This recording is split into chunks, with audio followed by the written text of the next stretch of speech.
यह बात है बहुत पहले की। एक गांव में एक ब्राह्मण देवता अपनी धर्मपत्नी के साथ रहा करते थे।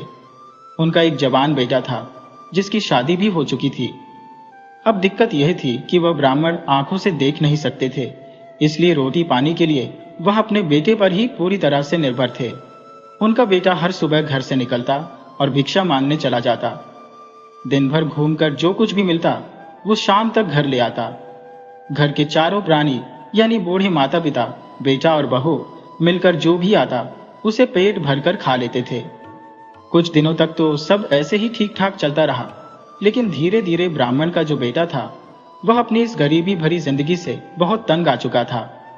उसके मन में आया कि क्यों न किसी दूसरे राज्य में जाकर अपनी किस्मत आजमाई जाए। उसने यह पक्का इरादा किया और अपनी पत्नी को सारी बात बताई। बेटे ने अपनी पत्नी से कहा, देखो, मेरी गैर हाजिरी में तुम्हें कुछ महीनों के लिए घर का सारा कामकाज संभालना होगा। जैसे तैसे गुजारा कर लेना, अगर भगवान ने चाहा तो सब अच्छा हो जाएगा। उसने यह भी खास तौर पर समझाया कि पत्नी को बहुत ज्यादा मेहनत करनी पड़ेगी। कहीं ऐसा न हो कि उसकी सेवा में कोई कमी रह जाए और उसके बूढ़े माँ बाप नाराज हो जाए। अपनी पत्नी को इस तरह समझा बुझाकर और अपने माता पिता से आशीर्वाद लेकर उस नौजवान ब्राह्मण ने खाने का कुछ सामान बांधा और घर से चल पड़ा। चलते चलते वह एक बहुत बड़े शहर में पहुंचा जो किसी दूसरे राज्य में था। वहां उसने एक बनिए की दुकान देखी और जाकर भिक्षा मांगने लगा। बनिए ने उससे पूछताछ की कि भाई, तुम कहां से आए हो, यहां किस लिए आए हो और तुम्हारी जाति क्या है? ब्राह्मण ने साफ साफ बताया कि मैं एक ब्राह्मण हूं और अपने परिवार, माता पिता और पत्नी के लिए रोटी का इंतजाम करने के लिए इधर उधर भटक रहा हूं। दुकानदार ने उसकी दर्द भरी कहानी सुनी तो उसे बहुत दया आई। उसने ब्राह्मण को सलाह दी कि उसे उस राज्य के बहुत नेक और दयालु राजा के पास जाकर मिलना चाहिए। राजा जरूर उसकी कोई न कोई सहायता कर देंगे। इससे भी अच्छी बात यह हुई कि वह दुकानदार उस ब्राह्मण को खुद राजा के दरबार तक ले जाने के लिए तैयार हो गया। संयोग तो देखो, उस वक्त राजा को ठीक उसी समय एक ऐसे ब्राह्मण की जरूरत थी जो उनके सोने के मंदिर की देखभाल कर सके। राजा ने हाल ही में एक सोने का मंदिर बनवाया था। जब राजा ने सुना कि यह ब्राह्मण बहुत ही भला और ईमानदार आदमी है तो वह उसे देखकर बहुत खुश हुए। उन्होंने तुरंत उस ब्राह्मण को उस मंदिर का पुजारी बना दिया। राजा ने उसका 1 साल का वेतन भी तय कर दिया, 50 किलो चावल और 100 मुद्राएं। ब्राह्मण की जिंदगी में एक नई सुबह आ गई थी। इधर ब्राह्मण को घर छोड़े हुए 2 महीने गुजर चुके थे। उसकी पत्नी को जब उसके बारे में कोई खबर नहीं मिली तो वह भी पति की खोज में निकल पड़ी। किस्मत अच्छी थी कि वह भी घूमते घूमते उसी राज्य में पहुंच गई जहां उसका पति ठहरा हुआ था। शहर में पहुंचकर उसने सुना कि राजा हर सुबह सोने के मंदिर में भिक्षा मांगने आने वालों को एक सोने की अशर्फी देते हैं। यह सुनकर अगले दिन वह भी सुबह सुबह सोने के मंदिर पहुंची और देखो, वहां उसे उसका पति मिल गया। जब ब्राह्मण ने अपनी पत्नी को वहां देखा तो वह हैरान हो गया। उसने गुस्से से पूछा, तुम यहां क्यों आई हो? मेरे माँ बाप को तुमने अकेला क्यों छोड़ दिया? क्या तुम्हें इस बात की जरा भी परवाह नहीं कि वह मुझसे नाराज हो जाएंगे? तुम फौरन वापस चली जाओ और वहीं पर मेरा इंतजार करो। पत्नी की आंखों में आंसू थे। उसने दुखी होकर कहा, मैं खुद को और तुम्हारे माँ बाप को भूख से मरते हुए नहीं देख सकती, इसलिए मैं घर नहीं जा सकती। घर में खाने के लिए तो एक चावल का दाना तक नहीं बचा है। ब्राह्मण कुछ देर सोचता रहा, फिर बोला, ठीक है। उसने जल्दी से एक कागज लिया, उस पर कुछ बातें लिखी और वह कागज अपनी पत्नी को थमा दिया। उसने कहा, इसे ले जाकर राजा को दे देना, वह तुम्हें इसके बदले में 1 लाख सोने की मोहरें दे देंगे। ये कहकर उसने अपनी पत्नी को वहां से वापस भेज दिया। वह जो कागज का टुकड़ा था उस पर 4 बहुत ही जरूरी सलाहें लिखी हुई थी। पहली सलाह यह थी कि अगर कोई आदमी यात्रा कर रहा है और रात के वक्त किसी अनजानी जगह पर रुकने वाला है तो उसे वहां ठहरने के मामले में बहुत सावधान रहना चाहिए। कहीं ऐसा ना हो कि वह किसी बड़ी मुसीबत में फंस जाए। दूसरी सलाह यह थी कि अगर किसी इंसान को किसी चीज की जरूरत हो तो सबसे पहले उसे अपने सबसे अच्छे दोस्त को परखना चाहिए। तीसरी सलाह यह थी कि अगर किसी आदमी की बहन की शादी हो चुकी है और वह उससे मिलने के लिए बड़े ठाट बाट और शान शौकत के साथ जाता है तो उसकी खूब आवभगत होगी, जैसे उसे कुछ लेना हो। लेकिन अगर वही आदमी गरीबी की हालत में वहां जाता है तो वहां सभी लोग उससे नाराज हो जाएंगे और कोई उसे पहचानेगा तक नहीं। आखिरी और चौथी सलाह यही थी कि अगर किसी इंसान को कोई काम करना है तो उसे वो पूरी हिम्मत और ताकत के साथ बिना किसी डर के करना चाहिए। उस कागज को लेकर ब्राह्मण की पत्नी अपने घर की ओर चली गई। घर पहुंचकर उसने अपनी सास ससुर को अपने पति से मिलने की बात बताई और यह भी बताया कि उसके पति ने उसे एक बहुत कीमती कागज दिया है। ब्राह्मण की पत्नी खुद राजा के पास नहीं जाना चाहती थी, तो उसने अपने एक पड़ोसी को वह कागज देकर राजा के पास भेज दिया। राजा ने जब वह कागज पढ़ा तो उन्हें वह कागज बेकार और फालतू लगा। उन्होंने उस आदमी को गुस्से में राज दरबार से भगा दिया। अगली सुबह ब्राह्मण की पत्नी खुद वह कागज लेकर राजा के दरबार की तरफ चल पड़ी। वह दरबार की तरफ जा रही थी और चलते चलते उस कागज को पढ़ती जा रही थी। रास्ते में उसे राजा का बेटा यानी राजकुमार मिल गया। राजकुमार ने उससे पूछा, अरे तुम क्या पढ़ रही हो? उसने कहा कि यह एक ऐसा कागज है जिसमें 4 ज्ञान की बातें लिखी हुई है और मुझे इस कागज के बदले में 1,00,000 मोहरे चाहिए। राजकुमार ने वह कागज देखने के लिए कहा। ब्राह्मण की पत्नी ने झट से उसे वह कागज दे दिया। राजकुमार ने उसे ध्यान से पढ़ा। उसे पढ़कर राजकुमार को वह सलाहें बहुत अच्छी लगी। उसने अपने कीमती हीरे की अंगूठी उस ब्राह्मणी को दे दी। ब्राह्मणी ने उसका बहुत बहुत धन्यवाद किया। फिर वह बाजार गई और उसने अपने घर के लिए इतना सारा राशन पानी और सामान खरीदा जो जीवन भर के लिए काफी था। शाम के समय राजकुमार ने अपने पिता को ब्राह्मणी से मिलने और उस कागज को खरीदने के बारे में बताया। उसने सोचा था कि उसके पिता इस काम से बहुत खुश होंगे, लेकिन ऐसा नहीं हुआ, बल्कि यह सुनकर तो राजा को बहुत ज्यादा गुस्सा आ गया। उन्होंने राजकुमार को तुरंत देश निकाला दे दिया। सारा शाही परिवार इस बात से बहुत दुखी हुआ। राजकुमार तो सबका प्यारा था, सबने उससे बहुत उम्मीदें लगा रखी थी। सबसे बड़ी बात यह थी कि वह इस राजगद्दी का अगला वारिस था। मगर राजा का आदेश तो आदेश होता है, उसे फौरन मान लिया गया। फिर राजकुमार ने अपने सभी सगे संबंधियों और दोस्तों से विदा ली, अपने घोड़े पर सवार हुआ और वहां से निकल गया। जाने से पहले उसने अपने राजसी कपड़े भी उतार दिए। उसे कहां जाना था यह तो उसे भी नहीं पता था। रात होते होते राजकुमार एक ऐसी जगह पर पहुंचा जहां उसे एक आदमी मिला। उसने राजकुमार को अपने घर रात बिताने का बुलावा दिया। राजकुमार ने उसका बुलावा खुशी खुशी मान लिया। वहां पर राजकुमार की खूब खातिरदारी की गई। उसके सोने के लिए आरामदायक बिस्तर लगाया गया और उसे बहुत बढ़िया खाना खिलाया गया। उस आदमी की एक जवान बेटी भी थी। राजकुमार ने सोचा कि मुझे उन 4 सलाहों में से पहली सलाह पर ध्यान देना चाहिए, क्योंकि उसे डर था कि पता नहीं इस अनजान जगह पर रात को उसके साथ क्या हो सकता है। अपने मन में ऐसा पक्का विचार करके राजकुमार वहां पर लेट तो गया, पर वह सोया नहीं। आधी रात बीत जाने के बाद उस आदमी की बेटी उठी। अपने हाथों में तलवार लिए हुए वह राजकुमार को मारने के इरादे से कमरे में घुसी, मगर राजकुमार तो सोया ही नहीं था। वह तुरंत उठकर बैठ गया और तलवार के वार से बच गया। उसने तलवार पकड़ ली और लड़की से बोला, देखो मैंने तुम्हारा क्या बिगाड़ा है, या मैं तुम्हारा क्या बिगाड़ने वाला था जो तुम मुझे मारने चली हो?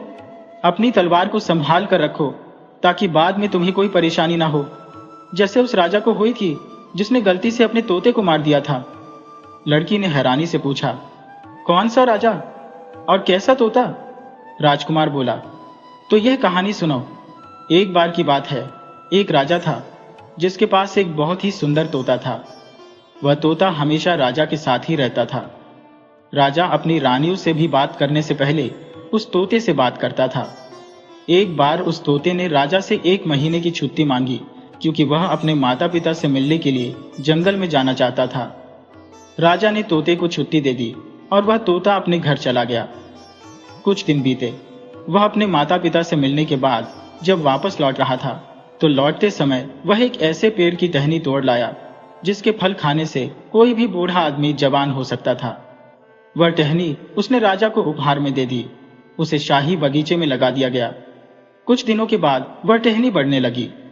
समय आने पर उस पेड़ पर फल लगने लगे, मगर जैसे ही वह फल पकने वाले हुए, वैसे ही उस राज्य में जोरदार तूफान आ गया। उस तूफान में वह पेड़ नीचे गिर गया और एक बहुत बड़ा सांप भी तूफान के पानी में बहकर वहां आ गया। उसने अपना सारा जहर उस पेड़ की शाखाओं में बिखेर दिया, जिसका किसी को भी पता न चला। तूफान जाने के बाद पानी उतर गया तो उस पेड़ को फिर से लगा दिया गया। वह पेड़ एक बार फिर से लहलहा उठा, उस पर फिर से फल आ गए। समय आने पर पेड़ का एक फल राजा के पास ले जाया गया। राजा ने पेड़ के फलों को जांचने के लिए एक फल कुत्ते की तरफ फेंका। फल खाते ही वह कुत्ता मर गया। यह देखकर राजा को बहुत ही गुस्सा आया। उसने सोचा कि तोते ने उससे झूठ बोला है। उसने तोते को मारने का आदेश दे दिया। तोते को तुरंत ही मौत के घाट उतार दिया गया। अगले साल उसी पेड़ पर फिर से फल उगाए। तब तक पेड़ की शाखाओं का सारा जहर निकल चुका था। एक दिन एक बूढ़ा आदमी उधर से गुजरा।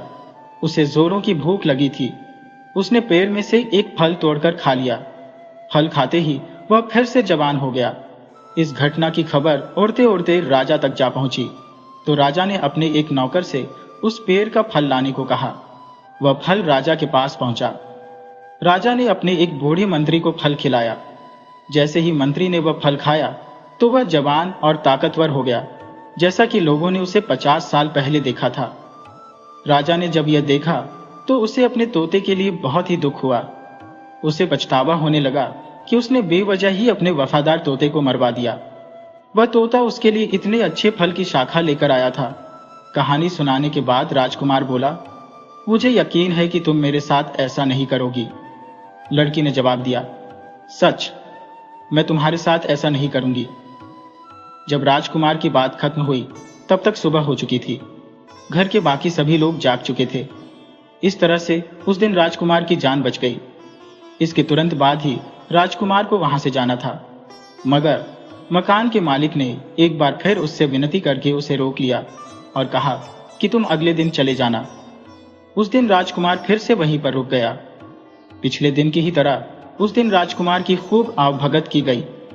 उसे सोने के लिए कमरे में भेज दिया गया।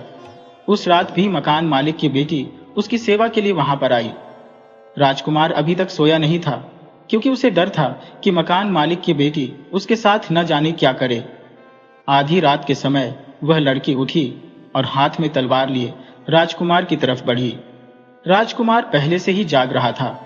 वह तुरंत उठ बैठा और बोला, मुझे मारने से तुम्हें क्या मिलेगा? अगर तुमने मुझे मार दिया तो तुम उसी आदमी की तरह पछताओगी, जैसा कि एक आदमी अपने कुत्ते को मारने के बाद पछताया था। लड़की ने पूछा, कैसा आदमी, कैसा कुत्ता? राजकुमार बोला, पहले तुम यह अपनी तलवार मुझे दे दो, उसके बाद मैं तुम्हें बताता हूं। लड़की ने अपनी तलवार राजकुमार को दे दी। राजकुमार ने अपनी दूसरी कहानी सुनाना शुरू की। एक बार की बात है, एक नगर में एक अमीर व्यापारी रहता था। उसके पास एक पालतू कुत्ता था। अचानक वह अमीर व्यापारी बहुत ही गरीब हो गया और उसे अपने कुत्ते को छोड़ना पड़ गया। उसने अपने एक साथी व्यापारी से अपने कुत्ते के बदले 5000 मोहरों का कर्ज ले लिया और अपना कुत्ता उसे सौंप दिया। उस धन से व्यापारी ने फिर से नया काम शुरू किया। कुछ समय के बाद जो साथी व्यापारी कुत्ते को लेकर गया था, उसकी दुकान में चोरी हो गई। उसका सारा सामान चोर चुरा कर ले गए। उस समय वफादार कुत्ता यह सब कुछ देख रहा था, जो भी वहां पर घटना हुई। वह चोरों के पीछे दौड़ने लगा और उसने वह जगह देख ली जहां पर उन चोरों ने अपना चोरी का माल छुपाया था। वह घर वापस आ गया। सुबह जब व्यापारी उठा तो अपनी दुकान खाली देखकर वह रोने लगा। व्यापारी के परिवार वाले भी उसकी ऐसी हालत देखकर बहुत दुखी थे। इधर वह कुत्ता बार बार अपने मालिक के कपड़े खींचता हुआ घर के दरवाजे की तरफ भाग रहा था, जैसे कि वह उसको घर से बाहर ले जाना चाहता हो। परिवार वालों ने व्यापारी को सलाह दी कि लगता है कि यह कुत्ता चुराई हुई चीजों के बारे में कुछ जानता है, तुम्हें इसका पीछा करना चाहिए। व्यापारी और उसके कुछ साथी कुत्ते का पीछा करने लगे। कुत्ता उनको वहां पर ले गया जहां पर चोरों ने उनका माल छुपाया था। उस जगह पर आकर कुत्ते ने जमीन को खोदना शुरू कर दिया और भौंकने लगा। वह यह बताने की कोशिश कर रहा था कि इस जगह के नीचे उनका सामान छुपा हुआ है। व्यापारी और उसके साथियों ने जमीन खोदी और अपना सारा सामान वापस पा लिया। उसमें से कोई भी चीज कम नहीं हुई थी।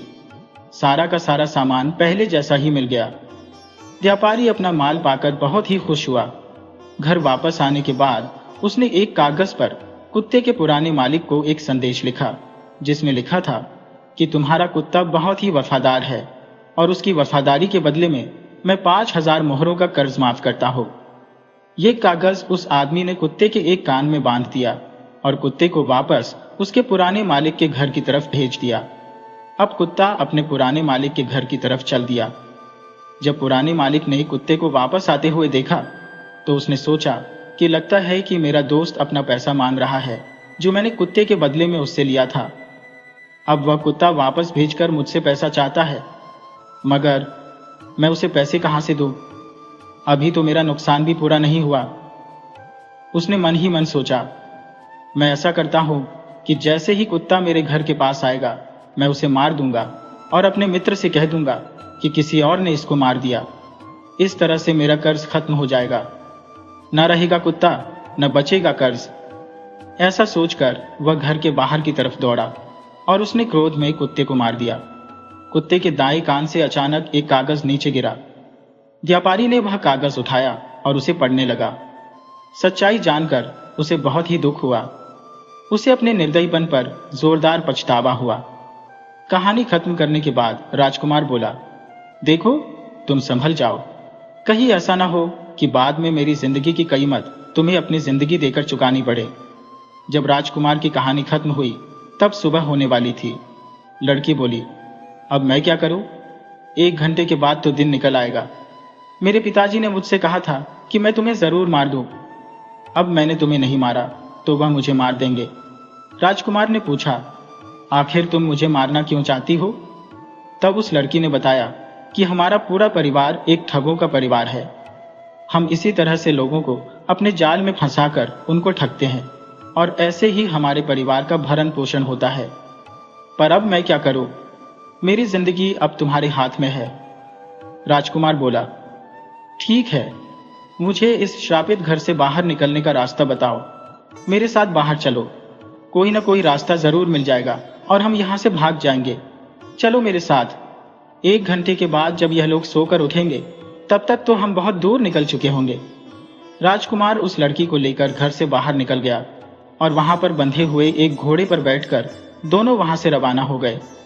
चलते चलते राजकुमार ने सोचा कि क्यों न अब कागज में लिखी हुई दूसरी सलाह को भी आजमाया जाए, जिसके अनुसार जब भी किसी चीज की जरूरत हो तो सबसे पहले अपने मित्र को आजमाना चाहिए। तब राजकुमार उस लड़की को लेकर चलते चलते अपने एक पक्के दोस्त के घर आ पहुंचा। राजकुमार के मित्र ने उन दोनों का अपने घर में बहुत अच्छे से स्वागत किया और उनके आराम से वहां पर रहने की व्यवस्था कर दी। अगले 6 महीने तक राजकुमार अपने मित्र के यहां पर ही रुका। राजकुमार के उस मित्र का एक बेटा था जिसकी शादी उस लड़की के साथ कर दी गई। अब राजकुमार ने अपने मित्र से वहां से जाने की इजाजत मांगी तो मित्र ने उसे कुछ धन और सफर के लिए जरूरी सामान देकर खुशी खुशी विदा किया। अब बारी थी उस कागज में लिखी हुई तीसरी सलाह को आजमाने की, जिसके अनुसार अगर किसी आदमी ने अपनी बहन की शादी कर दी हो और वहां पर वह उससे मिलने पूरी शान और शौकत से जाता है तो उसकी खूब आवभगत की जाएगी। लेकिन अगर वह गरीब हालत में जाता है तो सभी उससे नाराज होंगे और उसे पहचानेंगे तक नहीं। इस बात को परखने के लिए राजकुमार ने अपने बहनोई के राज्य जाने का फैसला किया।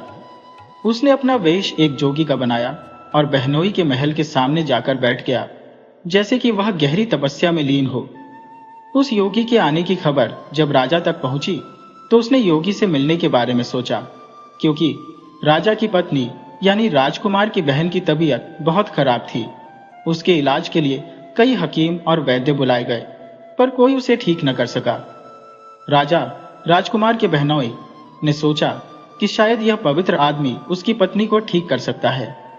राजा ने अपने कुछ सेवकों को जोगी को महल में लाने के लिए भेजा, मगर जोगी ने यह कहकर अंदर आने से मना कर दिया कि वह एक जोगी है और उसकी जगह बाहर ही ठीक है। अगर राजा उससे मिलना चाहता है तो खुद बाहर आकर मिले और साथ में अपनी पत्नी को भी लेकर आए। राजा की पत्नी यानी राजकुमार की बहन जब जोगी से मिलने के लिए आई तो अपने भाई के सामने लेटकर प्रणाम करने लगी। जोगी ने उसे आशीर्वाद दिया कि तुम अब ठीक हो जाओगी, और फिर रानी वहां से चली गई। कुछ देर के बाद महल में हल्ला गुल्ला मच गया, क्योंकि रानी की मोतियों की माला खो चुकी थी। किसी को उसका पता नहीं था। काफी देर के बाद कुछ लोग वहां पर आए, जहां पर रानी ने जोगी के सामने लेटकर उसको प्रणाम किया था। माला वहीं पर पड़ी मिल गई। राजा ने जब यह सुना तो बहुत ही नाराज हुआ और उसने जोगी को फांसी की सजा का आदेश दे दिया। मगर साधु बने हुए राजकुमार ने फांसी देने वाले जल्लाद को सोने की अशर्फिया देकर वहां से भाग गया। अब राजकुमार साधु के वेश में घूमता घूमता एक दूसरे नगर में आ पहुंचा, जहां पर उसने देखा कि एक कुम्हार अपनी पत्नी और बच्चों के साथ एक बार हंस लेता और फिर रो लेता। राजकुमार ने पूछा कि आखिर क्या बात है कि वह एक बार हंसता है और दूसरी बार रोता है। कुम्हार ने जवाब दिया, तुम हमें बेवजह ही परेशान मत करो, इस बात से तुम्हारा क्या लेना देना। राजकुमार बोला, माफ कीजिए, मैं आपसे इसकी वजह जानना चाहता हूं। हो सकता है कि मैं आपकी कुछ सहायता कर सकूं। इस पर कुम्हार बोला, बात यही है कि इस राज्य के राजा की एक बेटी है। राजा कई बार उसकी शादी करवा चुका है, मगर हर बार उससे शादी करने वाला आदमी पहली ही रात को मारा जाता है। इस तरह से कई जवान लड़के अब तक मारे जा चुके हैं। आज हमारे बेटे की बारी है। हम इस अजीब सी बात पर हंसते हैं कि एक कुम्हार के बेटे की शादी एक राजकुमारी से होगी, पर उस शादी के भयानक परिणाम को सोचकर हम रोते हैं। हमारी समझ में नहीं आ रहा कि हम क्या करें। राजकुमार कुछ सोचकर बोला, इसमें हंसने की और रोने की बात तो है, परंतु अब आप लोग रोए नहीं। आपके बेटे की जगह मैं ले लूंगा। मेरी शादी राजकुमारी से होगी। बस मुझे इस काम के लिए अच्छे से कपड़े बनवा दीजिए।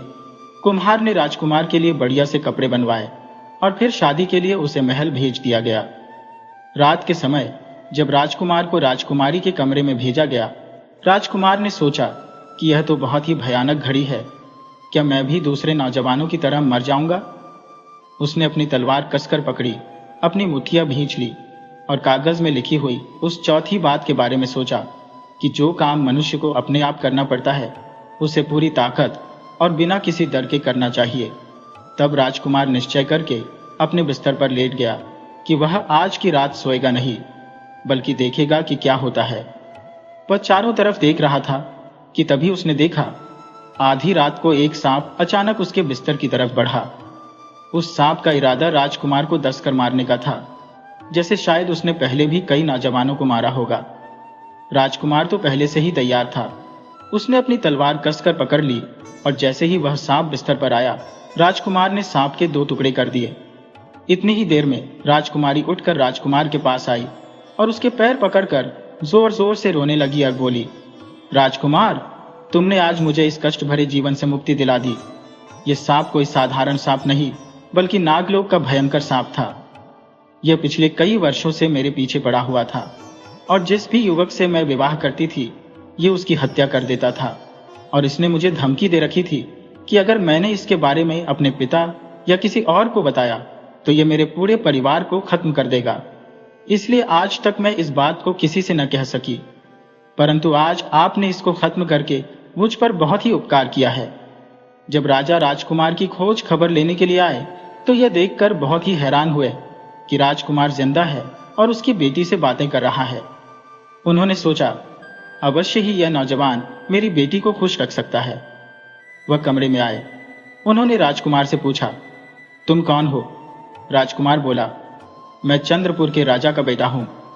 जब राजा ने यह सुना तो बहुत ही खुश हुए और उसे अपने महल में खुशी खुशी रख लिया। राजकुमार राजा के पास 1 साल से भी अधिक तक रहा और फिर वापस अपने राज्य जाने की इजाजत मांगी। राजा ने उसे तुरंत आज्ञा दे दी और उसके पिता के लिए भेंट स्वरूप हाथी, घोड़े, हीरे, जवाहरात और बहुत सा धन देकर उसे विदा किया। कुछ दिनों की यात्रा के बाद जब राजकुमार अपने घर के पास पहुंचा, उसने अपने माता पिता को अपने आने की खबर दी। वह तो पहले से ही अपने बेटे के चले जाने से बहुत दुखी थे। ये खबर पाते ही वे दोनों बहुत खुश हुए। जब राजकुमार अपने पिता से मिला तो उसने बताया कि उसने उस कागज में लिखी हुई ब्राह्मण की सलाह मानकर कितनी बार अपनी जान बचाई। राजा और रानी ने अपने पुत्र और पुत्रवधू को आशीर्वाद दिया। उनका खूब स्वागत किया गया। राजा ने अपने बेटे को महल से बाहर निकाल देने पर दुख प्रकट किया और फिर वे सभी सुख शांति से जीवन बिताने लगे। ब्राह्मण की सलाहों से खुश होकर राजा ने 1 लाख सोने की अशर्फिया ब्राह्मण को इनाम के रूप में दे दी और अब ब्राह्मण की गरीबी हमेशा के लिए दूर हो गई। दोस्तों, यह कहानी हमें सिखाती है कि समझदारी और धैर्य किसी भी धन से ज्यादा कीमती होते हैं। सही वक्त पर लिया गया सही फैसला हमें बड़ी से बड़ी मुसीबत से निकाल सकता है। और हाँ, वफादारी का फल हमेशा मीठा होता है, चाहे वह तोता हो, कुत्ता हो या कोई इंसान। अपनी हिम्मत और नेकी कभी मत छोड़ना।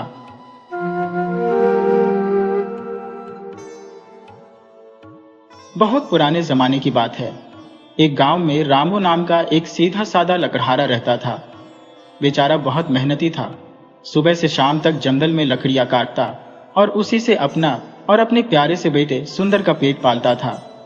उसकी जिंदगी एकदम शांत नदी की तरह बह रही थी, पर किसे पता था कि एक दिन अचानक उनके जीवन में एक बड़ा भूचाल आ जाएगा। पर रामू का बेटा जो था ना, वो होशियारी में किसी से कम नहीं था। उसने कैसे उस मुसीबत का मुकाबला किया, वही तो हमें इस कहानी में देखना है।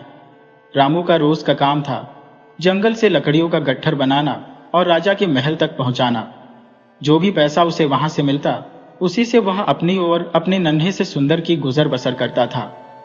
एक दिन रामू अपनी कुल्हाड़ी लेकर जंगल में लकड़ी काटने जा रहा था। चलते चलते अचानक उसका पैर एक बड़े पत्थर से टकराया और वह धड़ाम से गिर पड़ा। दर्द के मारे उसके मुंह से जोरदार चीख निकल गई। रामू बहुत नेक दिल आदमी था। उसे लगा, अरे अगर यह पत्थर यहीं पड़ा रहा तो किसी और को भी ठोकर लग सकती है, क्यों ना इसे रास्ते से हटा दो। यह सोचते ही उसने पत्थर को हटाने की कोशिश की। जैसे ही रामू ने भारी पत्थर को जमीन से सरकाया, उसके नीचे से एक बहुत बड़ा काला नाग फुकारता हुआ बाहर निकला। उस सांप ने तो पलक झपकते ही रामू को डस लिया। वह सांप इतना जहरीला था कि रामू बेचारा पानी भी नहीं मान पाया। एक पल में ही वह जमीन पर बेजान होकर गिर पड़ा। रामू की पत्नी तो पहले ही दुनिया छोड़कर जा चुकी थी। अब तो उनका छोटा सा बेटा सुंदर इस दुनिया में बिल्कुल अकेला रह गया, जैसे उसके सिर से आसमान ही छिन गया हो। अब न तो उसे दिन में चैन मिलता था और न रात को आराम। बस हर घड़ी रोने के सिवा उसके पास और कोई काम नहीं था। उसे तसल्ली देने वाला, सहारा देने वाला भला कौन हो सकता था। पर कहते हैं ना, ईश्वर सबका कोई ना कोई रास्ता जरूर निकालता है। रामू की मौत की खबर जब राजा तक पहुंची तो उस छोटे से बच्चे की हालत सुनकर राजा का दिल पसीज गया। राजा ने तुरंत अपने एक दूसरे लकड़हारे को बुलाया और उसे आदेश दिया, देखो, तुम इस सुंदर को अपने पास रखो और इसे अच्छी तरह पालो। इसके परवरिश का जो भी खर्चा होगा वह सब मैं तुम्हें दूंगा। वह लकड़हारा खुशी खुशी तैयार हो गया, क्योंकि उसके अपनी कोई औलाद नहीं थी। उसे भी लगा कि भगवान ने उसे एक बेटा दे दिया है। उसने सुंदर को अपने बेटे की तरह ही पालना शुरू कर दिया। अब वह सुंदर को लकड़ी से सुंदर सुंदर चीजें बनाना सिखाने लगा, जैसे लकड़ी के कंघे, खिलौने, छोटे पंखे और बर्तन। वह लकड़हारा उन चीजों पर इतनी बारीक नक्काशी करता था कि उनका मोल और खूबसूरती दोनों बढ़ जाते थे।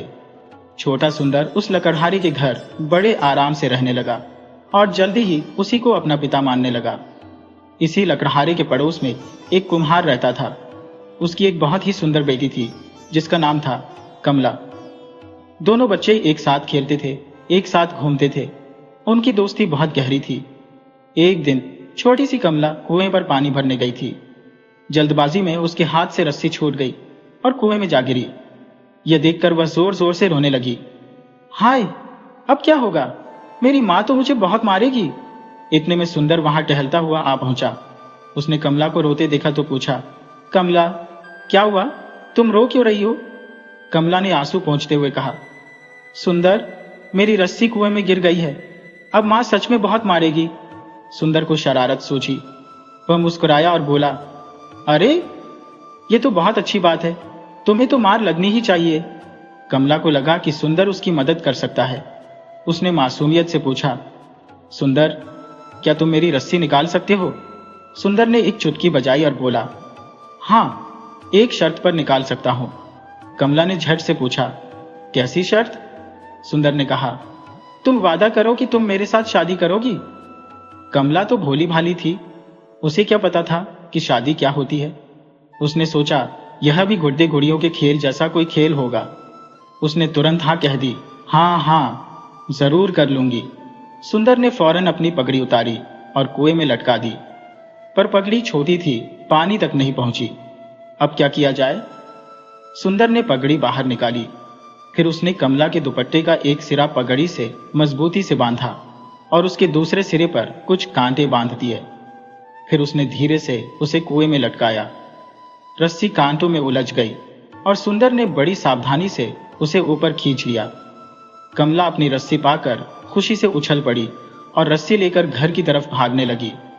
सुंदर ने तुरंत उसका हाथ पकड़ लिया और कहा, अरे रुको, तुमने वादा किया था कि तुम मुझसे शादी करोगी। पहले अपना वादा पूरा करो, तभी घर जाना। कमला मान गई। सुंदर ने उसे पास के एक बड़े पेड़ के पास बुलाया। उसने कमला का दुपट्टा पकड़ा और कहा, आओ इस पेड़ के चारों तरफ चक्कर लगाते हैं। कमला ने बिना कुछ सोचे समझे दुपट्टे का सिरा पकड़ा और सुंदर के साथ पेड़ के फेरे लगाने लगी। उसे क्या पता था कि ये फेरे क्या मायने रखते हैं। समय तो किसी के लिए रुकता नहीं है। देखते ही देखते समय बीता। कमला अब जवान हो चुकी थी और उसकी खूबसूरती की चर्चा दूर दूर तक फैल गई थी। एक दिन राजा के राजकुमार को भी कमला की सुंदरता की खबर मिली। वह भी एक बार उसे देखने आया। बस देखते ही वह तो कमला पर पूरी तरह फिदा हो गया। महल पहुंचकर राजकुमार ने अपने पिता से जिद पकड़ ली। पिताजी, मैं तो बस कमला से ही शादी करूंगा। राजकुमार की जिद सुनकर राजा बहुत परेशान हुए। वह किसी भी हाल में एक गरीब कुम्हार की बेटी को अपने महल की बहू नहीं बनाना चाहते थे। पर राजकुमार ने तो खाना पीना छोड़ दिया और कह दिया, शादी करूंगा तो बस उसी से। राजा ने अपने सभी मंत्रियों से सलाह ली। सभी ने कहा, महाराज, नौजवान राजकुमार जिससे शादी करना चाहते हैं वही उनकी शादी कर देनी चाहिए।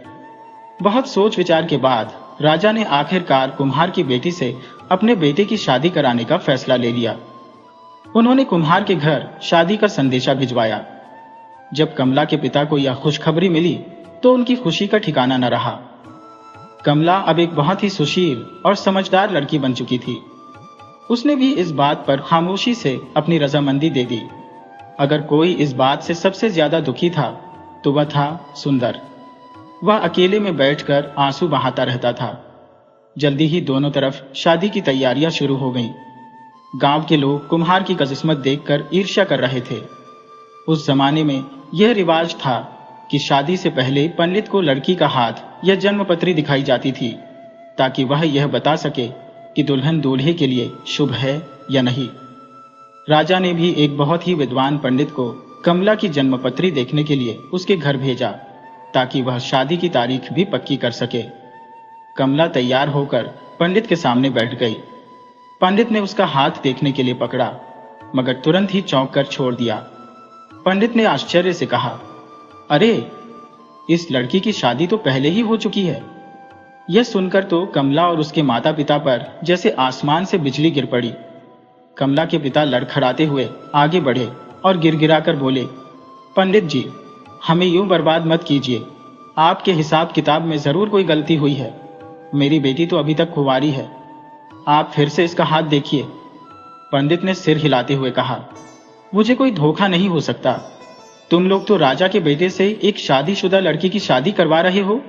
ये तुम कहाँ का धोखा कर रहे हो? ये सुनकर कमला के बाप की आंखों में खून उतर आया। गुस्से में उन्होंने आगे बढ़कर कमला का हाथ पकड़ा और चिल्लाकर बोले, सच सच बता, ये क्या माजरा है? तेरी शादी किससे हो चुकी है? बेचारी कमला की हालत तो देखने लायक थी। सुंदर भी वहीं चुपचाप खड़ा था। कमला की नजर सुंदर पर पड़ी। उसे बचपन का सारा खेल याद आ गया। किस तरह से उसने कपड़े का पल्ला पकड़कर सुंदर के साथ पेड़ के फेरे लिए थे और उसे ही शादी समझ लिया था। शर्म के मारे उसकी आंखें झुक गईं। उसने सारी बात सच सच पंडित जी के आगे कह दी। वह धीमे से बोली, पंडित जी, वह तो बस एक खेल था, बचपन का खेल। यह सुनकर पंडित जी उठ खड़े हुए और बोले, बेटी, शादी ब्याह कोई खेल नहीं होता। यह तो एक पवित्र बंधन होता है। कमला के पिता गुस्से से कांप रहे थे। बड़ी मुश्किल से उन्होंने अपना गुस्सा काबू किया और सुंदर की तरफ देखकर बोले, सुंदर, तुमने ये मेरे साथ अच्छा नहीं किया। बेचारा सुंदर चुपचाप खड़ा सब देख और सुन रहा था। कमला के पिता ने गुस्से में चिल्लाकर कहा, सुंदर, तू कमला को लेकर मेरी नजरों से दूर हो जा। जाओ, तुम दोनों इस गांव से निकलकर कहीं दूर चले जाओ। मैं तुम दोनों को अपने सामने देखना नहीं चाहता। सुंदर वहां से जाना नहीं चाहता था, पर गांव की पंचायत ने भी यही फैसला किया कि उन दोनों को गांव से निकाल दिया जाए। बेचारी कमला रोती हुई उठी और सुंदर का हाथ थामकर हमेशा के लिए अपने पिता का घर छोड़कर चली गई। चलते चलते वे दोनों एक दूसरे बड़े नगर में जा पहुंचे। सफर करते करते वे बेहाल हो चुके थे। सामने एक सराय मुसाफिर खाना दिखी तो वे उसमें दाखिल हो गए। सराय की मालकिन एक बुढ़िया थी जो कि बहुत चालाक थी। सुंदर ने पूछा, अम्मा, क्या हमें यहाँ रहने के लिए कोई कमरा मिल सकता है?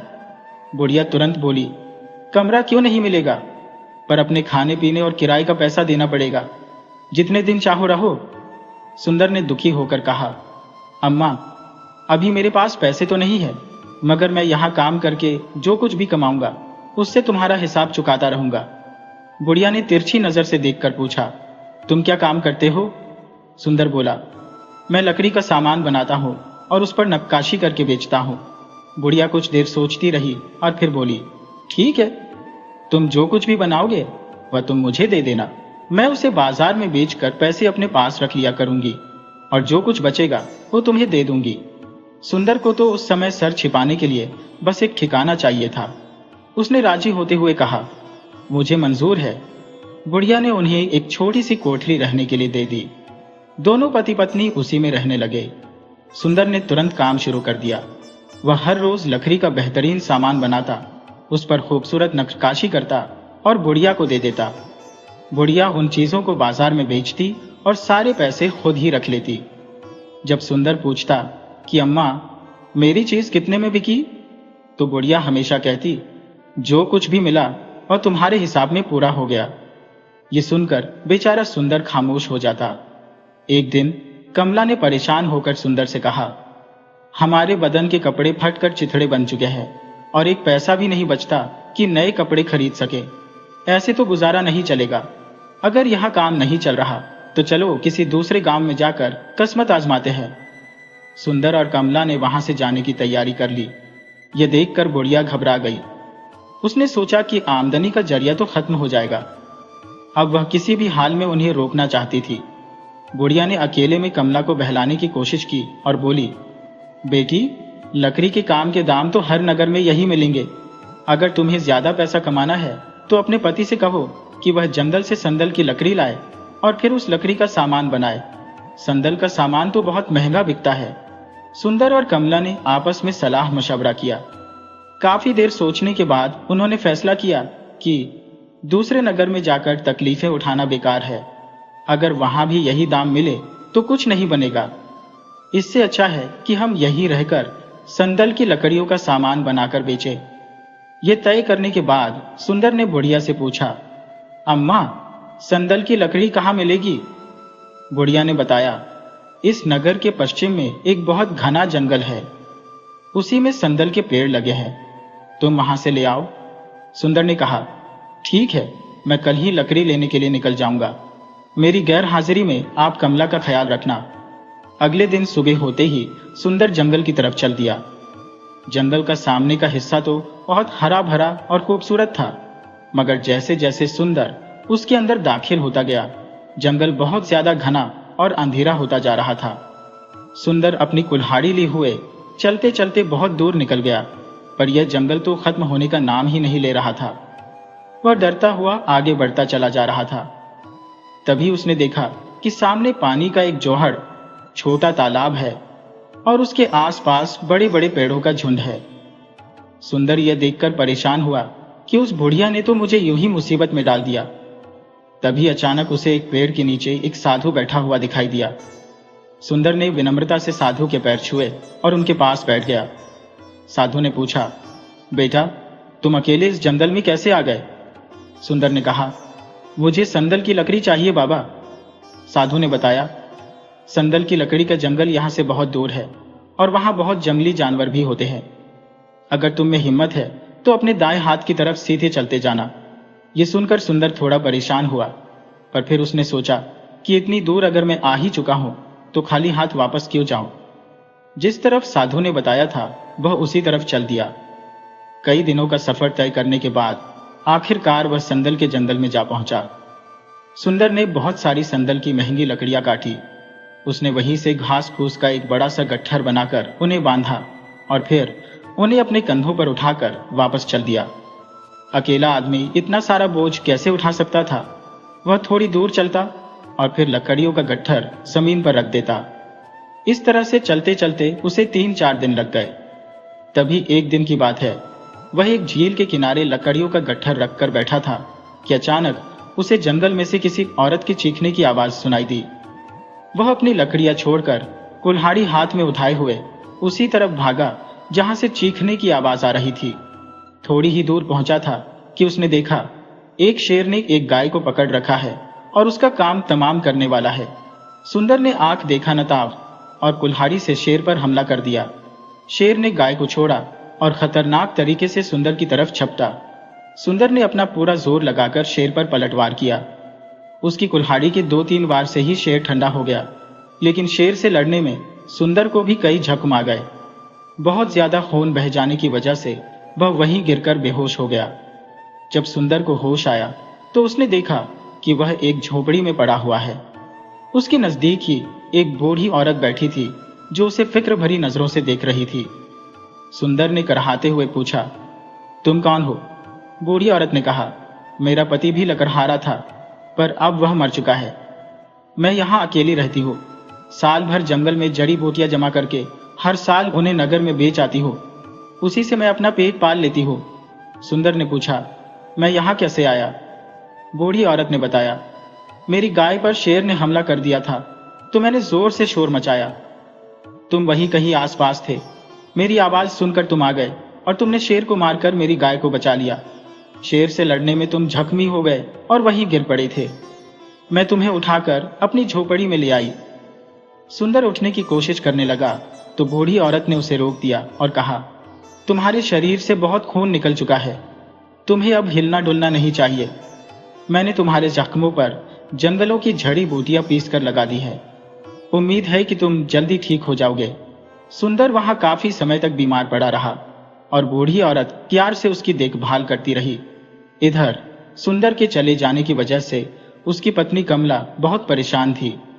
सराय की मालकिन बुढ़िया भी यह सोचकर दुखी थी कि सुंदर की आमदनी रुक गई है। अब तो कमला को खिलाने पिलाने का जिम्मा भी उसी पर था। वह किसी भी तरह कमला से अपनी जान छुड़ाना चाहती थी। कमला बहुत सुंदर थी। बुढ़िया ने सोचा, क्यों न इसे किसी के हाथ बेच दिया जाए तो अच्छी खासी रकम मिल जाएगी। बुढ़िया शहर के एक सौदागर के पास गई और उससे मिलकर कमला को बेचने की बात की। सौदागर ने कहा, लड़की की कीमत तो उसे देखने के बाद ही तय होगी। बुढ़िया घर में आई और कमला से बोली, तुम हर समय घर में उदास बैठी रहती हो। आओ, तुम्हें एक जगह मिलाने के लिए ले चलती हो। तुम्हारा दिल भी बहल जाएगा। कमला का कहीं जाने का मन तो नहीं था, पर जब बुढ़िया ने उसे मजबूर किया तो वह तैयार हो गई। बुढ़िया उसे बहला फुसलाकर सौदागर के घर ले गई। उसने कमला को अंदर सौदागर की पत्नी के पास बिठाया और खुद उठकर बाहर सौदागर के पास आ गई। उसने सौदागर को साथ लेकर दरवाजे में से कमला की शक्ल दिखा दी। सौदागर ने सोचा, लड़की तो बहुत ही सुंदर है। इसे राजा के यहाँ दासी बनाकर बेचूंगा तो अच्छी रकम मिल जाएगी। उसने बुढ़िया को 20 सोने की अशर्फियां दी। बुढ़िया पैसे लेकर बाहर से बाहर ही अपनी सराय को चली गई। जब बुढ़िया काफी देर तक अंदर नहीं आई तो कमला ने परेशान होकर सौदागर की पत्नी से कहा, आप जरा बाहर जाकर देखिए कि बूढ़ी अम्मा कहाँ है। सौदागर की पत्नी ने वापस आकर अफसोस से बताया कि बुढ़िया तो यहां से चली गई है और मेरे पति के हाथ तुम्हें बेच गई है। कमला ने जब यह सुना तो अपना सिर पीट लिया। कुछ दिनों के बाद सौदागर उसे लेकर राजा के यहाँ बेचने के लिए पहुंच गया। राजा ने कमला को देखा तो उसे कमला बहुत पसंद आई। जब राजा ने अपने बेटे के लिए कमला का रिश्ता तय किया था तब राजा ने खुद कमला को नहीं देखा था। राजा ने सौदागर को अच्छी खासी रकम देकर विदा किया, जबकि राजकुमार की शादी अब एक राजकुमारी से हो चुकी थी। राजा ने आदेश दिया कि कमला को राजकुमार की दासियों में शामिल कर दिया जाए। कमला दासियों के साथ रहने लगी। वह बड़ी मेहनत से अपना काम करती। कुछ ही दिनों में वह राजकुमारी की नजरों में चढ़ गई।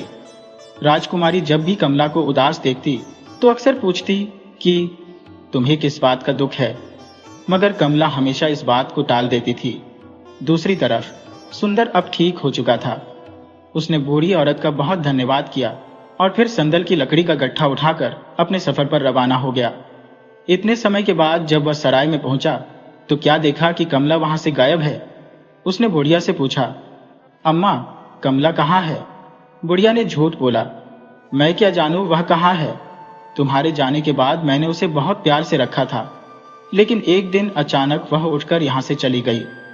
सुंदर ने जब यह सुना तो चक्कर खाकर रह गया। फिर कहने लगा, मैं अभी उसकी तलाश में निकलता हूं। बुढ़िया ने गुस्से भरे लहजे में कहा, उसे ढूंढने तुम बाद में जाना, पहले तुम मेरा हिसाब चुका दो। तुम्हारे जाने के बाद मैंने कई दिनों तक तुम्हारी पत्नी को खिलाया पिलाया है, उसकी देखभाल की है। वह सारा खर्चा कौन देगा? बेचारे गरीब सुंदर के पास हिसाब चुकाने के लिए था ही क्या। वह विनती करने लगा, अम्मा, कमला मिल जाएगी तो मैं वापस यहीं आकर रहूंगा। मैं बहुत सी संदल की लकड़ियां लेकर आया हूं। वापस आकर उनका सामान बनाकर बेचूंगा और तुम्हारा हिसाब चुका दूंगा। बुढ़िया तो चालाक थी। वह कहने लगी, कौन जाने कि वह कहां चली गई है और कब तक मिलेगी। ना जाने उसकी तलाश में कितना समय लगेगा। मैं इतने समय तक इंतजार नहीं करूंगी। पहले तुम संदल की लकड़ियों का सामान बनाकर मुझे दो, उसके बाद ही उसकी तलाश करने के लिए जाना। सुंदर बेचारे के पास अब कोई और रास्ता नहीं था। उसने बुढ़िया की बात मान ली। बेचारा सुंदर सारा दिन कमला की याद में आंसू बहाता रहता और संदल की लकड़ियों का सामान बनाकर बुढ़िया को देता रहता। कमला तो उसके ख्यालों में बसी हुई थी। संदल की लकड़ियों पर नक्काशी करते समय भी वह उन पर कमला का नाम लिख देता था। बुढ़िया राजा के यहाँ जाकर राजकुमारी को वह लकड़ी का बना हुआ सामान महंगे दामों पर बेचती थी। राजकुमारी को संदल की लकड़ियों का बना सामान बहुत पसंद आता था। संदल की लकड़ियों की जितनी भी चीजें बनती, बुढ़िया वह सारी की सारी राजकुमारी को लाकर दे दिया करती थी। एक दिन की बात है, राजकुमारी ने कमला के काम से खुश होकर संदल की लकड़ियों से बना हुआ एक बहुत ही कीमती पंखा उसे इनाम में दे दिया। राजकुमारी ने कहा, तुम अपने कमरे में सारा दिन उदास बैठी रहती हो, इस पंखे की खुशबू से तुम्हारा मन बहलेगा। कमला ने विनम्रता से धन्यवाद करके वह पंखा ले लिया और अपने कमरे में चली गई। वहां पर उसने पंखे को ध्यान से देखा तो उसकी एक बेल पर उसका नाम लिखा हुआ था। वह तुरंत समझ गई कि यह सामान मेरे पति सुंदर का बनाया हुआ है। खुशी के मारे उसके मुंह से चीख निकल गई। आसपास की सारी दासियां भागती हुई आई। वहां पहुंचकर उन्होंने देखा कि कमला उस पंखे को चूम चूम कर आंसू बहा रही थी। सबने कमला से पूछा कि क्या हुआ, लेकिन कमला ने किसी को कुछ नहीं बताया। दासियों ने जब यह खबर राजकुमारी तक पहुंचाई तो राजकुमारी ने कमला को अपने पास बुलाया और पूछा, तुम पंखे को चूम चूम कर रो क्यों रही थी? ठीक उसी समय राजकुमार भी वहां आ पहुंचा। उसने कमला को देखा तो फौरन पहचान लिया कि यह तो उसी कुम्हार की बेटी है जिससे मैं कभी शादी करना चाहता था। उसने कमला से कहा, कमला, तुम यहां कैसे? जब राजकुमार ने कमला को पहचाना तो राजकुमारी हैरान रह गई। राजकुमारी ने पूछा, आप इस लड़की को कैसे जानते हैं? राजकुमार ने इशारे से उसे समझाया कि मैं तुम्हें इसके बारे में बाद में बताऊंगा। और फिर राजकुमार के पूछने पर कमला ने अपनी सारी राम कहानी उन्हें सुना दी। राजकुमारी ने कहा कि एक बुढ़िया मुझे संदल के बने हुए सामान बेचकर जाती है। राजकुमार ने फौरन उस बुढ़िया को बुलाया। वह हाजिर हुई तो उससे पूछा, तू यह सामान जो राजकुमारी को बेचती है वह किसके बनाए हुए होते हैं? बुढ़िया ने पहले तो बात को टालना चाहा, क्योंकि उसे डर था कि कहीं राजकुमार सुंदर को अपने पास न रख ले और मेरी आमदनी का जरिया खत्म ना हो जाए।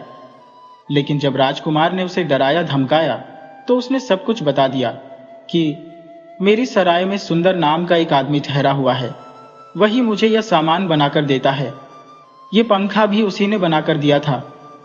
राजकुमार ने फौरन सिपाहियों को भेजा और सुंदर को वहां पर बुलवाया। सुंदर के आते ही कमला भी वहां पर बुलाई गई। जब कमला ने अपने पति सुंदर को सामने देखा तो वो दौड़कर उसके गले लग गई और दोनों रोने लगे। अब वह बुढ़िया यह सोचकर परेशान थी कि मेरी सारी पोल खुल जाएगी। राजकुमार ने एक एक करके सारी बात का पता लगवाया कि बुढ़िया ने किस तरह से चाल चलकर सुंदर और कमला को लूटा है। राजकुमार के आदेश पर बुढ़िया को धोखेबाजी करने के अपराध में कारागार जेल में डाल दिया गया और जो पैसे उसने कमला और सुंदर से हथियाए थे वह सब कमला और सुंदर को वापस दिलवा दिए गए। राजकुमार ने अपनी तरफ से भी उन्हें बहुत सारा धन दिया और फिर दोनों पति पत्नी खुशी खुशी अपना जीवन बिताने लगे। दोस्तों, ये कहानी हमें सिखाती है कि सच्चा प्यार और ईमानदारी कभी हारती नहीं है। मुश्किलें जरूर आती हैं, जैसे सुंदर के जीवन में आई, पर अगर हिम्मत और मेहनत साथ हो तो हर तूफान का सामना किया जा सकता है। बुरे लोगों की चालबाजी ज्यादा दिन नहीं टिकती और अच्छे लोगों की जीत जरूर होती है।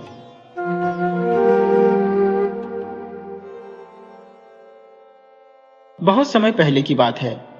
एक नगर में एक बहुत दयालु राजा राज करता था। राजा के राज्य में किसी भी चीज की कोई कमी नहीं थी। राजा और रानी अपनी प्रजा को अपनी संतान की तरह मानते थे और उनसे बहुत प्यार करते थे। राजा के महल में भी हर तरह की सुख सुविधा थी। राजा और रानी दोनों सुखपूर्वक जीवन बिता रहे थे, लेकिन राजा को बस एक ही चिंता थी, उनके कोई संतान नहीं थी। यही चिंता राजा और रानी को अंदर ही अंदर खाई जा रही थी। राजा सोचता, मेरे मरने के बाद मेरा उत्तराधिकारी कौन होगा? मैं तो एक निसंतान राजा ही रह जाऊंगा। इस तरह से बहुत से लोग राजा का अपमान भी किया करते थे। रानी को पीठ पीछे बांझ भी बोला करते थे, जिससे रानी को बहुत दुख होता था। क्योंकि राजा रानी थे तो सामने तो कोई नहीं बोलता था, लेकिन आगे न बोलकर पीछे बहुत से लोग कहा करते थे कि ऐसी बांझ रानी है कि सुबह देख लो तो खाना भी नसीब ना हो। लेकिन बेचारी रानी ये बातें सुनकर खून के घूंट पीकर रह जाया करती थी। उसकी आंखों में आंसू बहने लगते थे। एक बार की बात है, रानी राजा से कहने लगी, महाराज, अब हमारे विवाह को काफी समय बीत चुका है। मेरे तो कोई संतान नहीं है, इसलिए आप दूसरा विवाह कर लीजिए, ताकि आपके वंश को चलाने वाला कोई तो हो जो आगे जाकर इस राज्य का उत्तराधिकारी हो। राजा ने अपने मंत्रियों से सलाह मशवरा किया और सबने राजा को दूसरा विवाह करने की सलाह दी। राजा ने अब दूसरा विवाह कर लिया। छोटी रानी आ गई, लेकिन धीरे धीरे समय बीता और छोटी रानी के भी कोई संतान नहीं हुई। अब राजा बड़ा ही परेशान रहने लगा। एक बार की बात है, एक महात्मा जी महल में भिक्षा मांगने के लिए आए। दोनों रानियां उस महात्मा के आगे रोने लगी कि महात्मा जी, हम बड़े दुखी हैं। महात्मा जी ने रानी से कहा कि रानी, आप क्यों इतनी उदास है? क्या कारण है? तो रानी उन्हें बताती है कि हम राजा की 2 रानियां हैं, हमारी कोई संतान नहीं है, यही हमारे दुख का कारण है। इतनी धन दौलत है, इसका हम क्या करेंगे? यह हम सब दान कर देंगे। तब वह महात्मा कहते हैं कि मुझे धन दौलत नहीं चाहिए, मुझे तो सिर्फ थोड़ा अन्न चाहिए। और वह कहते हैं रानी से कि देखो, अगर तुम्हें संतान की प्राप्ति करनी है तो तुम जितिया व्रत किया करो। अश्विन मास के पितृपक्ष में जो सप्तमी और अष्टमी को जितिया व्रत पड़ता है, उस व्रत को करो विधि विधान से। 3 साल में तुम्हें पुत्र की प्राप्ति हो जाएगी। पूरी लगन से करो। अब रानी उनकी बात सुनकर बड़ी प्रसन्न होती है। अब वह अश्विन मास की प्रतीक्षा करने लगती है। धीरे धीरे समय बीता। अश्विन मास का पितृपक्ष आ गया। पड़वा से ही दोनों रानियां नदी में जाकर स्नान करने लगी। कुछ औरतें कहती हैं, अरे रानी, आप क्यों स्नान कर रही है? आपके तो कोई पुत्र नहीं है। वह कहती हैं कि आज से हम भी जितिया व्रत की कहानी सुनेंगे और जितिया व्रत रखेंगे। लेकिन रानी थी तो ज्यादा लोग बात नहीं बना सकते थे। दोनों रानियां नदी में जाती, स्नान करती, जितिया व्रत की पूजा करती। अब सप्तमी अष्टमी को व्रत रखती, लेकिन यह क्या, निराहार व्रत रखना था। छोटी रानी तो पूरी भक्ति भाव में थी और पूरी श्रद्धा से जितवाहन देवता का व्रत किया। लेकिन बड़ी रानी को शाम होते ही भूख लगने लगी और उसने रसोई घर में जाकर चुपके से भोजन कर लिया और व्रत होने का दिखावा करने लगी। छोटी रानी अपनी श्रद्धा पूर्वक व्रत कर रही थी। अब धीरे धीरे समय बीता। कुछ समय पश्चात दोनों रानियां गर्भवती हो गईं और 9वें महीने दोनों ने एक एक पुत्र को जन्म दिया। छोटी रानी के भी पुत्र हुआ और बड़ी रानी के भी। बड़ी रानी का पुत्र जन्म लेते ही मर गया और छोटी रानी का पुत्र स्वस्थ और सुंदर था। यह देखकर बड़ी रानी बहुत रोई, कलपी और उसे छोटी रानी से जलन भी होने लगी कि उसका तो मान सम्मान मुझसे ज्यादा बढ़ जाएगा। मेरा पुत्र तो पैदा होकर मर गया है, लेकिन अब मुझे तो राजा साहब बिल्कुल नहीं मान देंगे, सब छोटी रानी को ज्यादा पूछेंगे। वह मन ही मन छोटी रानी से द्वेष भावना रखने लगी। उसकी ईर्ष्या यहां तक बढ़ गई कि वह छोटी रानी के बच्चे को मारने तक की सोचने लगी। धीरे धीरे समय बीता, फिर से अश्विन मास आया, पितृपक्ष आया। पड़वा से ही रानियां स्नान करने लगी नदी में, और वह रोज प्रतिदिन जितवाहन देवता की कहानियां सुनती, विधि पूर्वक व्रत करती। छोटी रानी बड़ी रानी को उदास देखकर समझती थी कि उनका पुत्र नहीं है, इसलिए वह अपने पुत्र को बड़ी रानी की गोद में दे दिया करती, जिससे उनका मन हल्का हो। दिखाने को तो बड़ी रानी उसके छोटी रानी के पुत्र को बड़ा प्रेम दिखाती, लेकिन अंदर ही अंदर वह उससे बहुत ही द्वेष भावना रखती थी। वह सोचती थी, जैसे मेरा पुत्र मर गया, इसको भी मर जाना चाहिए, नहीं तो मेरा तो मान बिल्कुल घट जाएगा। राजा मुझे बिल्कुल भी तवज्जो नहीं देते हैं, छोटी रानी और राजकुमार राजकुमार करते रहते हैं। अब छोटी रानी अपना जो जितिया व्रत की तैयारी करने लगी। वह नदी में स्नान करने गई और अपने पुत्र की देखभाल सब अपनी बड़ी रानी को छोड़ गई। उसे तो विश्वास था कि बड़ी रानी में भी मां की ममता है, जो वह अपने पुत्र पर निकालेगी, इसलिए वह बड़ी मां के पास अपने पुत्र को छोड़ देती थी। लेकिन यह क्या, बड़ी रानी तो उससे इतनी ज्यादा जलन रखती थी। उसने क्या किया, उस बच्चे का गला दबाकर उसे मार दिया और वहीं पर जमीन खोदकर उसे मिट्टी में दबा दिया और बैठ गई अपने कमरे में। अब शाम को पूजा पाठ करके छोटी रानी आई और कहने लगी, दीदी मेरा पुत्र कहाँ है? तो वह कहने लगी, अरे तुम अब आई हो, कितनी देर से तुम्हारा पुत्र रो रहा था दूध पिलाने के लिए, मैंने उसे किसी दासी के हाथ तुम्हारे पास भेज दिया था। छोटी रानी कहती है, दासी तो मेरे पास मेरे पुत्र को लेकर नहीं आई। वह कहती है, मुझे नहीं पता, लेकिन मैंने तो भेज दिया था। अब छोटी रानी अपने पुत्र को सब जगह ढूंढती है। राजा भी खूब अपने पुत्र को ढूंढते हैं, लेकिन उन्हें उनका पुत्र कहीं नहीं मिलता। मिलता कैसे? वह तो बड़ी रानी ने मार के जो दबा दिया था। अब छोटी रानी जब देखती है कि दिन बीत गया, रात हो गई, तो अपने बेटे की चिंता में रोने लगती है और खूब रोती है। वह न खाना खाती है और न ही कुछ करती है, बस पूरी रात जागरण करती है। वह जितवाहन भगवान को याद करती है, कहती है, हे प्रभु, आपने ही तो मुझे पुत्र का सुख दिया था, अब मेरा पुत्र कहाँ है? आप उसकी रक्षा करना, क्योंकि जितिया का व्रत पुत्र की रक्षा के लिए किया जाता है, इसलिए जहां भी मेरा पुत्र है आप उसकी रक्षा करना। दूसरी रानी लेकिन अपनी पूजा पाठ और श्रद्धा भक्ति में कोई कमी नहीं लाती है। वह दुखी थी, रोती थी, लेकिन पूरी श्रद्धा से उसने व्रत रखा हुआ था। जब वह व्रत करती है, राजा भी तड़प कर रह जाते हैं कि आखिर उनका पुत्र गया तो गया कहाँ। महल में सभी दुखी थे, लेकिन उधर बड़ी रानी ने न तो जितिया का व्रत रखा। वह कहने लगी, मुझे व्रत रखने की क्या जरूरत है, मेरे तो पुत्र है ही नहीं। मुझे तो जो पुत्र दिया वह भी मर गया। वह तो खाना खाकर अपना आराम से सो जाती है, उसे तो कोई फिक्र नहीं थी। उसके मन को तो तसल्ली थी कि चलो मेरा पुत्र नहीं है तो अब छोटी रानी का भी पुत्र नहीं है, अब महाराज मुझे भी तवज्जो देंगे, क्योंकि छोटी रानी राजकुमार राजकुमार सुनते सुनते मेरे कान पक गए। वह तो अपना फारिग होकर आराम से सो गई। उधर छोटी रानी पूरी रात रोती कलपती रही। राजा भी अपने पुत्र मोह में तड़पते रहे, लेकिन उनका पुत्र कहीं नहीं मिला। अगले दिन रानी को व्रत का पारण करना था। वह पारण करने के लिए बैठी, कहने लगी, हे प्रभु, मैं पूरी श्रद्धा भावना से आपका व्रत करती हूँ, मेरा पुत्र जहां भी है मेरे पुत्र को ला दीजिए। अब रानी जब व्रत का पारण नहीं करती कि जब तक मैं अपने पुत्र का मुख न देख लूं तब तक व्रत का पारण नहीं करूंगी, वह प्रतिज्ञा कर लेती है। अब बेचारी बिना अन्न जल के जो निर्जला बैठी रहती है, जिससे जीमूत वाहन देवता जो प्रसन्न हो जाते हैं, और तभी वह धरती फट जाती है जहां पर उनका पुत्र था। उनका पुत्र जीवित होकर रोने लगता है तो रानी अपने पुत्र को उठा लेती है, क्योंकि जहां पर तुलसी जी का चौरा था वहां पर जो एक दिया जलाकर रानी प्रतिज्ञा लेकर बैठी हुई थी, और बड़ी रानी ने उसके पुत्र को भी उसी तुलसी जी के चौरे के नीचे मिट्टी खोदकर दबा दिया था। अब उसका बेटा जब जमीन फट गई, बेटा बाहर आ गया, तो रानी यह देखकर बहुत चकित रह गई कि जमीन के अंदर से उसका पुत्र कैसे निकला। वह अपने पुत्र को गले से लगा लेती है।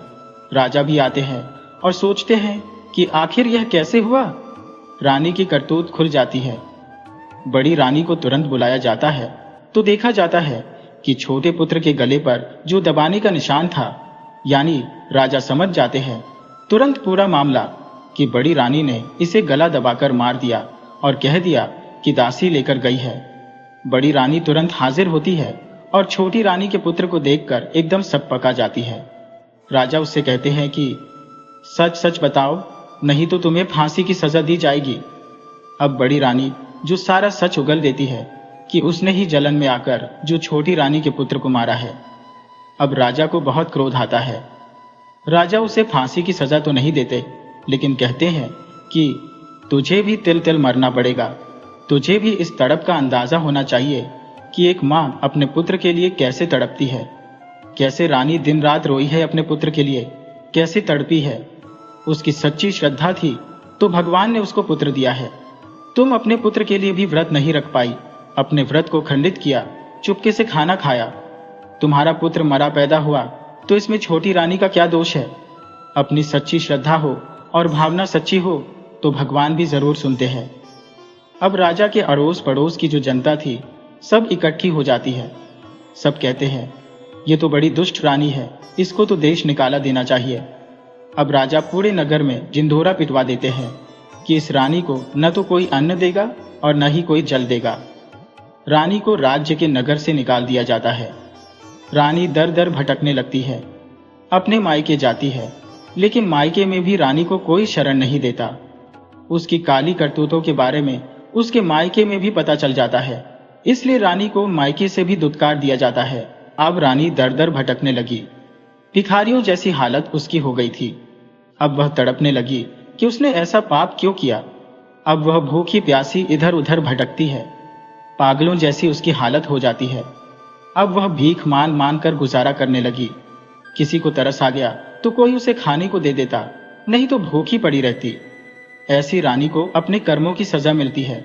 उधर छोटी रानी का राजकुमार दिनों दिन बढ़ता जाता है, क्योंकि भगवान की उस पर विशेष कृपा थी।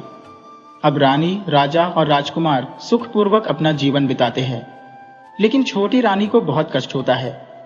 वह यही सोचती है कि भगवान ने एक माँ से उसका पुत्र छीन लिया, शायद इसीलिए बड़ी रानी को मेरे पुत्र से जलन हुई। अब उसकी करने का फल तो उसे मिल गया। बहुत तड़पती है। एक दिन रानी शाही बग्घी से कहीं जा रही थी, तब वह बड़ी रानी को देखती है कि कैसे सड़क के किनारे फटे हाल कपड़ों में बैठी भीख मांग रही है, जिस पर छोटी रानी को उस पर दया आ जाती है और वह फिर अपनी दासियों को भेजकर बड़ी रानी को महल में बुलाती है और उसको नहला धुलाकर साफ वस्त्र पहनाती है, उसकी की को माफ कर देती है। उसने जो पाप किया उसकी सजा वह भोग रही थी। राजा तो रानी पर बहुत क्रोधित होते हैं कि तुम ऐसी दुष्ट रानी को क्यों महल में लेकर आई हो, लेकिन रानी कहती है कि जो उसने बुरा पाप किया वह उसने भोग लिया। अब हमसे हम भी इसके जैसे हो जाए क्या? फिर हम में और इनमें अंतर क्या रहेगा? राजा कहता है, नहीं, इसने जुर्म किया, इसकी सजा तो इसे मिलनी ही थी, और वह भी पाप इतना बड़ा किया। एक मासूम बच्चे को, जो तुमने तो उसकी ममता के लिए उसकी गोद में बच्चे को डाला और उसने उसी बच्चे की हत्या करनी चाहिए। रानी कहती है, चलो, जीमूत वाहन भगवान ने हमारी जो मांग सुनी, भगवान ने हमारी प्रार्थना सुनी, हमें पुत्र रत्न दिया। शायद अब रानी को अक्ल आ जाए, और वह रानी भी जो छोटी रानी के पैरों में गिर जाती है, अपने की माफी मांगती है, क्योंकि उसने ऐसा समय देखा था कि पल पल वह तड़पी थी खाने के लिए, पहनने के लिए। औलाद के लिए उसे मांगती थी भगवान से मौत, लेकिन मौत भी नहीं मिलती थी।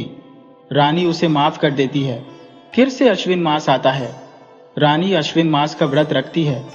छोटी रानी फिर से गर्भवती होती है। उसे फिर से एक सुंदर पुत्र की प्राप्ति होती है। अब वह अपने पुत्र को बड़ी रानी की गोद में दे देती है।